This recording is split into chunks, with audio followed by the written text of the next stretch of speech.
பாத்தியா கண்டுக்காம போறான். ஆமாண்டா. அப்படிதான் ஒரு 10 ரூபா கூட சம்பாதிச்சா போதும், அப்படியே பழசெல்லாம் மறந்துடுவானுங்க, அப்படியே மிதப்பானுங்க, அப்படியே மீன் மாதிரி அப்படியே மிதப்பானுங்க. ஏண்டா நீ கண்டுக்காம இருந்தா நானும் கண்டுக்காம போயிட்டேன். என்னமோ இவன் பேசி நம்ம பேசாம இருந்த மாதிரி பேசிட்டு இருக்கான் பாருங்களா. இது மட்டுமா கோடி கோடியா சம்பாதிக்கான்டா அவன்.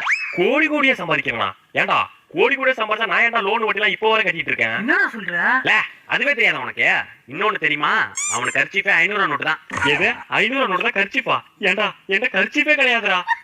அடுத்தவன் நல்லா இருந்தா நம்ம கிடைக்கலன்னு வருத்தப்படலாம்டா, ஆனா அவனுக்கு கிடைச்சேன்னு வயிறு கூடாதா. அவன்கிட்ட மனுஷன் பேச முடியாது, பேசவே முடியாது.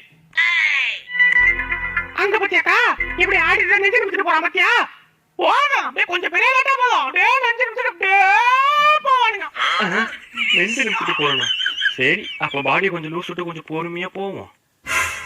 நடிப்புக்கா நடிப்பு சோமரியா அப்படியே எதுவுமே அதே மாதிரி போவானுங்க. வீட்டுல பார்த்தா பொடி பொடியா காசு எடுத்து வச்சிருப்பானுங்க. என்னடா எப்படி